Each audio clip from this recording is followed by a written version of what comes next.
ನಮಸ್ಕಾರ ಎಲ್ರಿಗೂ. ನನ್ನ ಹೆಸರು ಪ್ರವೀಣ್ ಕುಮಾರ್ ಅಂತ ಹೇಳಿ.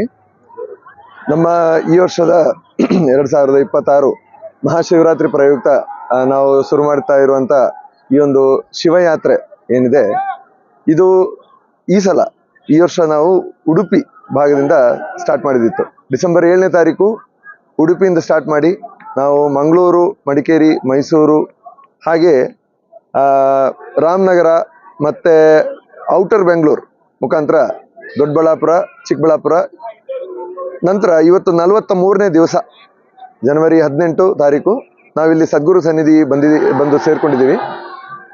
ಇಲ್ಲಿಂದ ನಾವು ದಕ್ಷಿಣ ಭಾರತದ ಕೈಲಾಸ ಅಂತ ಏನು ಹೇಳ್ತಾರೆ, ಬೆಳ್ಳಿಯಂಗಿರಿ ಪರ್ವತಗಳು ಅಂತ ಹೇಳಿ ಕೊಯಂಬತ್ತೂರಲ್ಲಿ ಇರುವಂಥದ್ದು, ಅಲ್ಲಿಗೆ ನಾವು ಪ್ರಯಾಣವನ್ನು ಮುಂದುವರಿಸಲಿಕ್ಕಿದ್ದೇವೆ ನಾಳೆಯಿಂದ.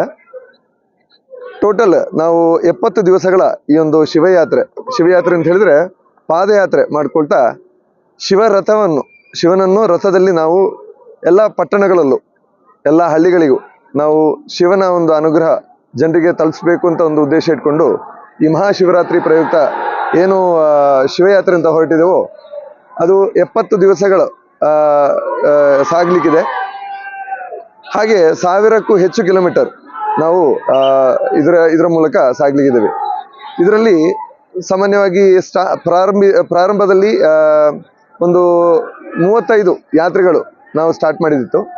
ಹಾಗೆ ನಾವು ಯಾತ್ರೆಯನ್ನು ತೊಡಗಿಸ್ಕೊಂಡು ಬಂದಾಗ ಅಲ್ಲಲ್ಲಿ ಜನ ಸೇರ್ತಾ ಇದ್ದಾರೆ, ನಮ್ಮ ಯಾತ್ರಿಗಳಿರ್ಬೋದು. ಹಾಗೆ ಈಗ ಚಿಕ್ಕಬಳ್ಳಾಪುರದಿಂದ ಹೆಚ್ಚಿನ ಸಂಖ್ಯೆಯಲ್ಲಿ ಯಾತ್ರಿಗಳು ನಮ್ಮೊಟ್ಟಿಗೆ ಸೇರ್ತಾರೆ ಅಂತೇಳಿ ನಮಗೆ ಮಾಹಿತಿ ಬರ್ತಾ ಇದೆ.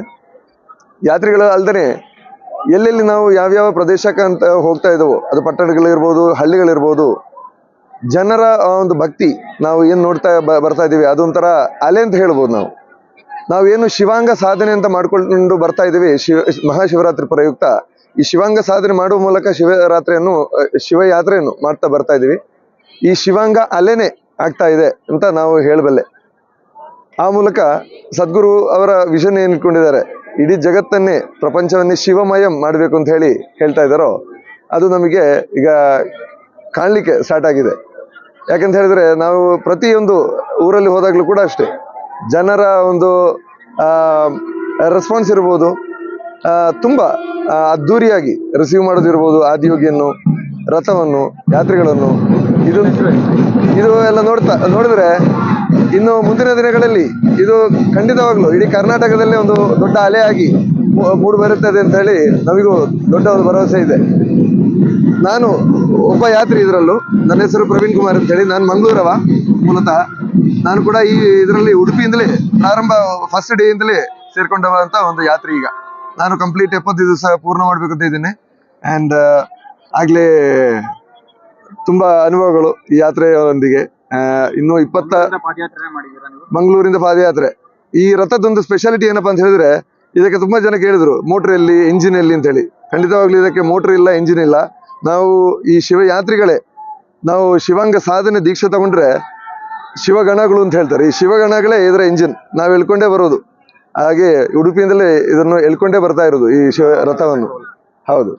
ಹಾಗಾಗಿ ಇದು ಒಂದು ಸಾಧನೆ. ಇದು ಶಿವರಾತ್ರಿ ಪ್ರಯುಕ್ತವಾಗಿ ಶಿವಭಕ್ತರು ಮಾಡ್ತಾ ಬರ್ತಾ ಇರುವಂತ ಒಂದು ಸಾಧನೆ ಇದು. ಅಂಡ್ ತುಂಬಾ ಅನುಭವಗಳು ಇದರಲ್ಲಿ, ದೈಹಿಕವಾಗಿ, ಮಾನಸಿಕವಾಗಿ, ಎಲ್ಲದಕ್ಕಿಂತ ಹೆಚ್ಚು ನಾವೊಂದು ಸ್ಪಿರಿಚುವಲ್ ಜರ್ನಿ ಅಂತ ಏನು ಹೇಳ್ತೇವೆ, ಅದು ನಮಗೆ ಅಂದ್ರೆ ಹೇಳಿ ನಮಗೆ ಏನಾದ್ರು ಬೈ ವರ್ಡ್ಸ್ ನಮಗೆ ಹೇಳಿ ತಿಳಿಸ್ಲಿಕ್ಕೆ ಬರಲ್ಲ, ಅನುಭವಿಸ್ಬೇಕು. ಆದ ಕಾರಣ ಎಲ್ಲರೂ ಬನ್ನಿ, ಈ ಒಂದು ಶಿವಾಂಗ ಸಾಧನೆ ಅಂತ ಏನಿದೆ ಇದನ್ನು ನೀವು ಮಾಡ್ಬೋದು. ಯಾತ್ರೆ ಮಾಡ್ಬೇಕಂದೇಳಿಲ್ಲ, ಮನೆಯಲ್ಲೇ ಶಿವಾಂಗ ಸಾಧನೆ ಅಂತ ಹೇಳಿ ಮಾಡ್ಬೋದು. ನೀವು ಆನ್ಲೈನಲ್ಲಿ ಲಭ್ಯವಿದೆ. ನಮ್ಮ ಈಶಾ ವೆಬ್ಸೈಟಿಗೆ ಹೋಗಿದ್ರೆ ನಿಮಗೆ ಸಿಗುತ್ತೆ, ಸದ್ಗುರು ಆ್ಯಪಲ್ಲೂ ಸಿಗುತ್ತೆ, ಇಲ್ಲ ಗೂಗಲಲ್ಲೂ ನೀವು ಸರ್ಚ್ ಮಾಡಿದ್ರು ಸಿಗುತ್ತೆ ಶಿವಾಂಗ ಅಂತ ಹೇಳಿ. ದಯವಿಟ್ಟು ಎಲ್ಲರೂ ಮಾಡ್ಬೋದು. 42 ದಿವಸ, ಇಲ್ಲ 21 ದಿವಸ, ಇಲ್ಲ 14 ದಿವಸ, 7 ದಿವಸ, ಆ ಥರ ಹಲವಾರು ಬೇರೆ ಬೇರೆ ಆಪ್ಷನ್ಸ್, ನಿಮಗೆ ಫ್ಲೆಕ್ಸಿಬಿಲಿಟಿ ಇದೆ. ಹಲವಾರು ಭಾಷೆಗಳಲ್ಲಿ ಇದೆ. ಅದು ನಿಮಗೆ ಇಂಗ್ಲೀಷ್ ಬರಲ್ಲ ಅಂತ ಹೇಳಿದ್ರೆ ಕನ್ನಡದಲ್ಲಿ, ತೆಲುಗು, ತಮಿಳ್, ಮಲಯಾಳಂ, ಲೋಕಲ್ ಲ್ಯಾಂಗ್ವೇಜಲ್ಲೂ ನಿಮಗೆ ಲಭ್ಯವಿದೆ. ಸೊ ದಯವಿಟ್ಟು ಎಲ್ಲರೂ ಶಿವಾಂಗ ಸಾಧನೆಯನ್ನು ಶಿವರಾತ್ರಿ ಪ್ರಯುಕ್ತ ಮಾಡಿ ಅದರ ಅನುಭವ ನೀವು ಪಡ್ಕೊಳ್ಳಿ ಅಂತ ನಾವು ಕೇಳಿಸ್ಕೊಳ್ತೇವೆ ಈ ಒಂದು ಸಂದರ್ಭದಲ್ಲಿ.